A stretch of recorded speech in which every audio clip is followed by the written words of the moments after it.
Can I take your picture? Larissa sat a few feet away from me on the gray velvet sofa as I aimed my iPhone towards her. I stared at the screen intently for a moment before shifting my focus, looking over the brim of the phone at her defeated, hopeless state, portrayed by bloodshot eyes. What for?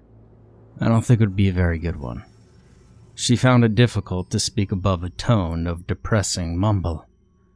I'm not exactly prepared for a photo shoot right now. Come on, stop it. You look beautiful. The chipper tone in my voice was a deceiving attempt to bring some semblance of elation to the bleak reality we had learned of our existence. It's not insecurity. You know that. Her looks were always something Larissa was confident in. That certainly wasn't the source of her discontent. Normally, we take pictures of happy times that we want to look back on and reminisce over. But neither of us were happy at that moment. Her face was a cemented lump of apathy that wouldn't be going away anytime soon. I mean, why do you want a picture of me like this? Because I want to remember what you look like. She would be gone soon, and there is nothing I could do to stop it. Really can't say I blame her. Life had no purpose or meaning anymore. I was finding it difficult not to leave this world myself. The eye in the sky destroyed it all. Some said it was God. Technically, they're right, although their interpretation of God is a bit skewed and thus incorrect. They're just making excuses. I don't exactly blame them for attempts to make sense of the eye, though. And in a way, I sort of envy their ignorance. I wish that I could live in bliss like that. Enlightenment is punishment. Larissa and I were co-workers at Caltech.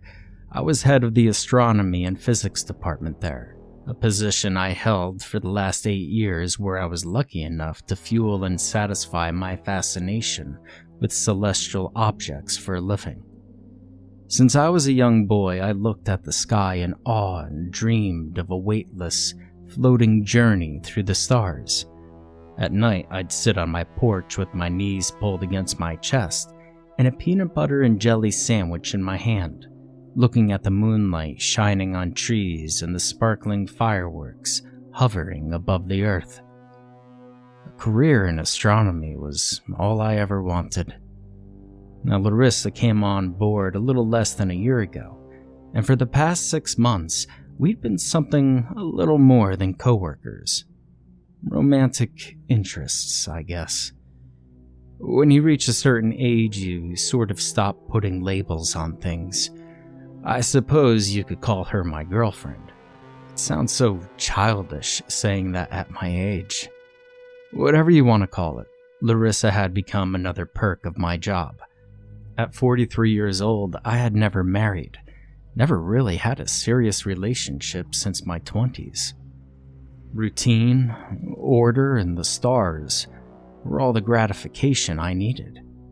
It wasn't until I saw Larissa that I realized how lonely my life had become. She was 8 years younger than I, and had the same thirst for the stars as I did. It was all we ever talked about, and with me being somewhat more experienced in the field, she clung to my every word, eating them up like she was putting sunshine in her veins. One night, I invited her back to my quaint home in Simi Valley. We sat side by side on the grass next to the large oak tree in my backyard with peanut butter and jelly sandwiches, pointing out our favorite constellations. She rested her head on my shoulder, and I knew I had found the person that I could share every part of my life with.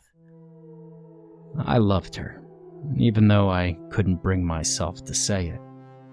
And everything was right in the world. It all came together in harmonious delight when Larissa took over my heart. She filled a void I didn't know I had, and quickly became my satellite, going wherever I went and running circles around me. But all that changed 2 weeks ago when Keck Observatory contacted me for a consultation regarding an unusual discovery. The observatory, located at the summit of Mauna Kea in Hawaii, was managed by Caltech and the California Association for Research in Astronomy. The site housed the two most renowned and scientifically productive telescopes in the world, capable of reaching the outermost areas of space.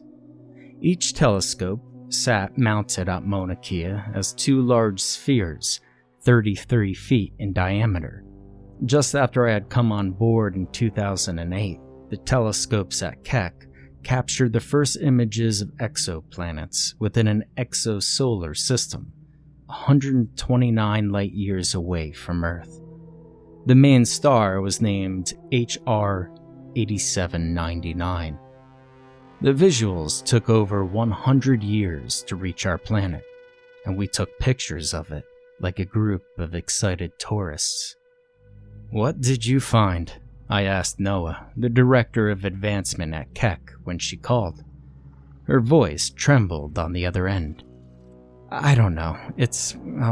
I'm sending you a picture. You wouldn't believe me if I told you."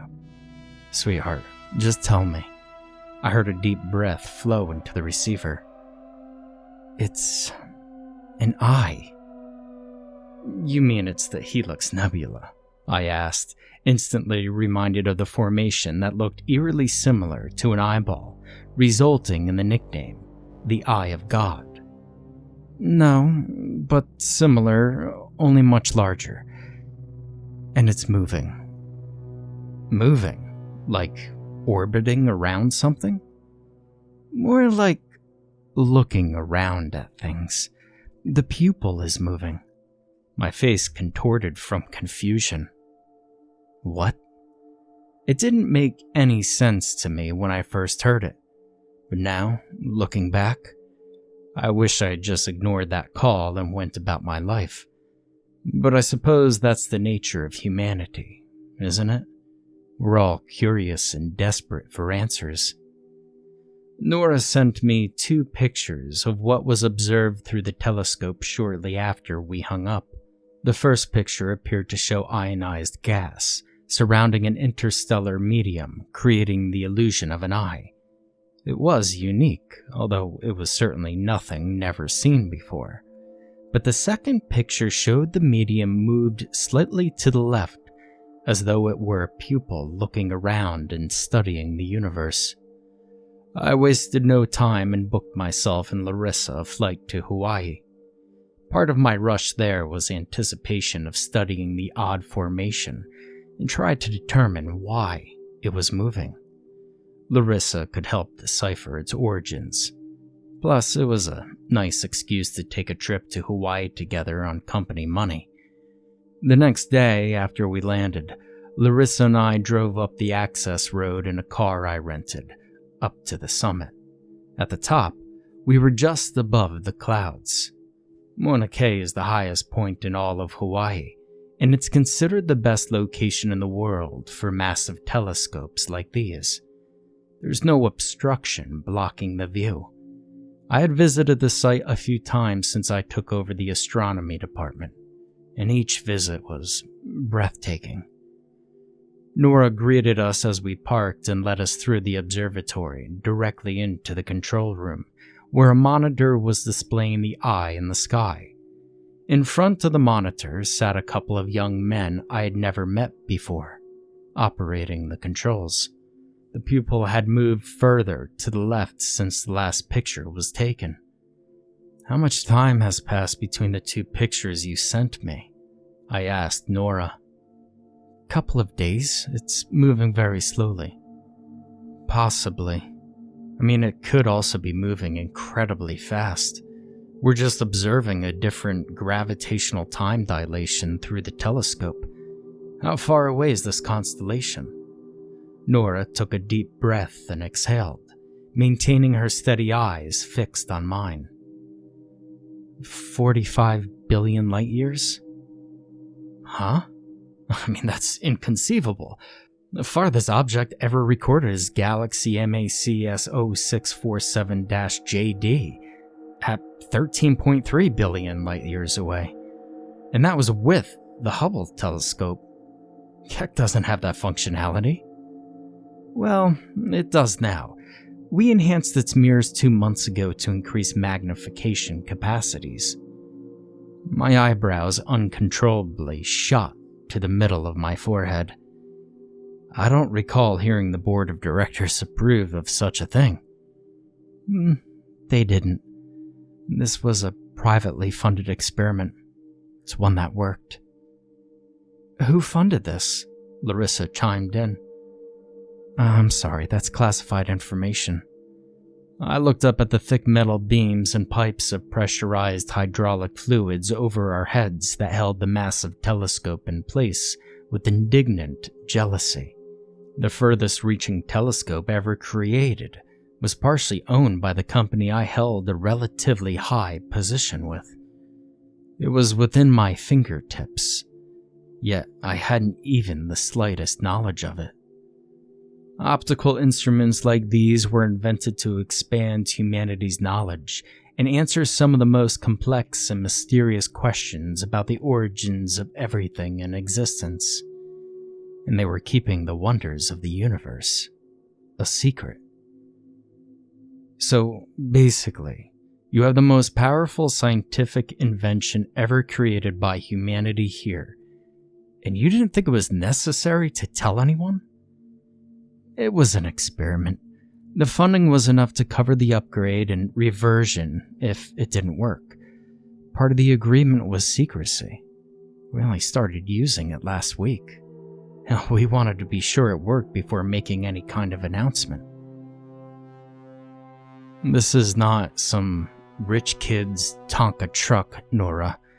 You should have gotten approval, or at least mentioned it to someone. Well, there's something I haven't told you about this eye, Nora continued, ignoring my discontent. We saw something else. My intrigue felt like a rush of adrenaline. What? One of the young men turned in his swivel chair and locked his wide eyes with me. God. I instantly rolled my eyes. Throughout history, when mankind has encountered something unexplainable, it's attributed to some sort of god or supernatural force, only to be given a logical scientific explanation many years later. I mean, why would this be any different? Now, we don't know that, Tim. Nora shot at him. What the hell is he talking about? Larissa questioned, and I supported her demand. Indeed, what nonsense is this young man referring to? Nora resigned momentarily, then turned her head sideways to address Tim. Turn on the infrared. Tim flicked a switch on the control panel, and about 30 seconds later the outline of a face surrounded the eye. Shades of red and orange overlapped each other, clearly displaying a nose, a mouth, and a second eye that was covered by a winking eyelid. And just beyond the eye, I could faintly make out more, smaller infrared outlines. My world had crumbled at the sight. One of my most fears was a reality. Turn that monitor off right now, I ordered in a low growl. Tim sat motionless in his chair, frozen in perplexity. Now! He jumped at my outburst and fumbled to find the switch. What's gotten into you? Nora demanded, squinting at me. Who else knows about this? The 5 of us in this room and 10 other people. They all said it was God too. Keep it that way. Tell no one. You tell that piggy bank of yours the modifications didn't work and revert the telescope back to its original state. Why? What is it? I looked at Nora with a stern eye. Humanity will tear itself apart over this. Is it God? Tim's hopeful expression was that of a child. I couldn't take that away. Yes. It wasn't giant aliens, if that's what you're all thinking. An alien is a creature from outer space. These figures showing up on infrared display weren't in outer space. They were beyond it. Nora and her team had built a telescope that had the capability of reaching the end of our universe. 45 billion light years. You see, that's where everything ends. What's beyond that has been a complete mystery. Until now. It's something I was frightened of when I first conceived the thought in 2004 after reading an article by Jim Holt proposing the idea of universe creation. 3 years later, Lancaster University successfully created an entire universe in a test tube, simulating the Big Bang with low-energy whirlpools of helium. The result was a functioning universe, no larger than a marble. I had feared that our universe was created this way, and that day in Keck Observatory confirmed my fears. I saw our creators. Everything we've ever known to exist is just a mediocre science experiment. At any minute, they could pull the plug on us and wipe it all away. We're all living at their will inside a test tube somewhere. We left Keck and returned to our hotel shortly after I pushed the telescope away from the eye and hoped it would never be found again. Larissa pestered me all night in our hotel room, doing all she could to force an explanation from me. I caved eventually, telling her about Lancaster's test tube and how its origin is the same as ours. She wept the rest of the night. All we know, all we believe, everything is a lie. The greatest lie ever told. I can't live in a world without meaning. She sat on my couch crying a few days after we returned from Hawaii.